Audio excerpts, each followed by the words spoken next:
Le livre du ciel, tome 17, 22 février 1925. Dieu a établi différentes voies de communication entre lui et l'homme, afin de faciliter son entrée dans la volonté divine et ainsi dans sa patrie céleste. Je pensais à la sainte volonté divine et je priais mon aimable Jésus pour que dans sa bonté, il me donne la grâce d'accomplir sa très sainte volonté en toutes choses. Je lui dis, « Toi qui m'aimes et qui veux que ta volonté se fasse, que celle-ci m'assiste et m'inspire à chaque instant, afin que rien d'autre que ta volonté ne trouve vie en moi. » Pendant que je faisais cette prière, mon doux Jésus bougea en moi, et me serrant fermement sur lui, il me dit, « Ma fille, comme les prières de ceux qui cherchent toujours ma volonté, touchent mon cœur. J'entends en eux l'écho des prières que je faisais quand j'étais sur la terre. Toutes mes prières revenaient à une seule, que la volonté de mon Père se réalise autant en moi que dans toutes les créatures. C'était le plus grand honneur pour moi et pour mon Père céleste que je fasse sa très sainte volonté en toutes choses. En accomplissant continuellement la volonté de l'Éternel en toutes choses, mon humanité trouvait les voies de communication entre la volonté humaine et la volonté divine. Voies que les créatures avaient fermées. Tu dois savoir qu'en créant l'homme, la divinité a établi différentes voies de communication entre le Créateur et les créatures. D'abord les trois puissances de l'âme, l'intelligence permettant de comprendre ma volonté, la mémoire permettant de se souvenir sans cesse de ma volonté, la volonté, sise entre les deux voies précédentes, permettant à la créature de prendre son envol dans la volonté de son Créateur.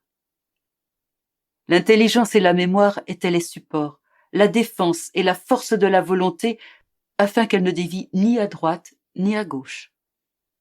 Comme autre voie de communication, il y avait aussi l'œil permettant de regarder les beautés et les richesses de ma volonté, l'ouïe permettant d'entendre les appels et les harmonies de ma volonté, la parole permettant de recevoir les continuels déversements de mon fiat et de tous ses biens, les mains permettant d'accomplir ses travaux dans ma volonté en les unifiant à ceux du Créateur, les pieds permettant de suivre les pas de ma volonté, le cœur, les désirs et les affections afin d'être rempli de l'amour de ma volonté et de se reposer en elle. Vois donc combien il y a de voies dans la créature qui lui permettent d'entrer dans ma volonté si elle le veut. Toutes les voies entre Dieu et l'homme étaient ouvertes. Et en vertu de notre volonté, nos bienfaits lui étaient acquis. Tout cela simplement parce que l'homme était notre fils et notre image, une œuvre issue de nos mains et du souffle ardent de notre sein. Mais, ingrate, la volonté humaine ne voulut pas jouir des droits que nous lui avions accordés sur nos biens. Ne voulant pas faire notre volonté, l'homme choisit de faire la sienne. Et ce faisant, il a érigé des barrières et des clôtures, bloquant toutes ces voies que nous avions tracées pour lui. S'étant coupé de notre volonté, l'homme s'est enfermé à l'intérieur du cercle misérable de sa volonté, dans l'exil de ses passions et de ses faiblesses, sous un ciel ténébreux, plein de tempêtes et de tonnerres. Pauvre enfant, submergé de tant de maux voulus par lui. Chaque acte réalisé par la volonté humaine est une barrière dressée devant la mienne, une clôture empêchant l'union de nos volontés. Ainsi, la circulation des biens entre le ciel et la terre est interrompue. Pleine de compassion et d'amour sans limite pour l'homme, mon humanité n'a cessé d'accomplir en tout la volonté de mon Père, gardant ainsi ouvertes les voies de communication entre lui et nous. Elle n'a cessé d'intercéder pour que soient enlevées les barrières et démolies les clôtures que la volonté humaine avait érigées. Ainsi ont été rétablies les voies de communication pour quiconque veut venir dans ma volonté, de même que les droits que nous avions donnés à l'homme quand nous l'avons créé.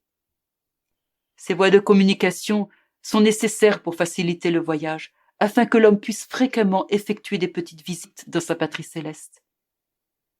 Et voyant comme cette patrie est belle, et combien sont heureux ceux qui y vivent, il en vient à l'aimer beaucoup et à aspirer ardemment à en prendre possession. Cela l'amène aussi à vivre détaché de l'exil terrestre.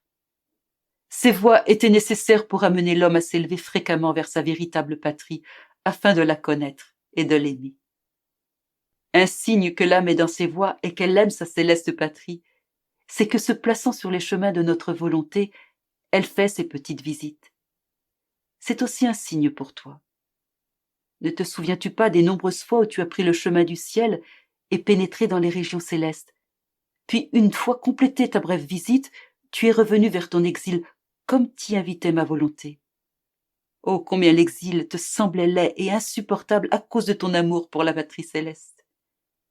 Cet amour de la patrie céleste et l'amertume de vivre en exil étaient des bons signes que la patrie céleste est à toi. C'est comme avec les choses de ce bas monde. Si quelqu'un possède une grande propriété, il se fait un chemin pour la visiter fréquemment, en jouir et prendre les biens qui s'y trouvent. À cause de ces visites, il l'aime et la porte dans son cœur. Par contre, s'il ne s'est pas fait un chemin, il ne visite jamais sa propriété parce que sans chemin d'accès, elle est presque inaccessible. Il n'en parle jamais. Cela est un signe qu'il ne l'aime pas et qu'il méprise ses propres biens. Et bien qu'il soit riche, à cause de sa mauvaise volonté, il est un pauvre qui vit dans la misère la plus profonde. Voilà pourquoi, en créant l'homme, ma sagesse a voulu former des voies entre lui et moi afin de lui faciliter l'accès à la sainteté, la communication de nos biens et son entrée dans la patrie céleste.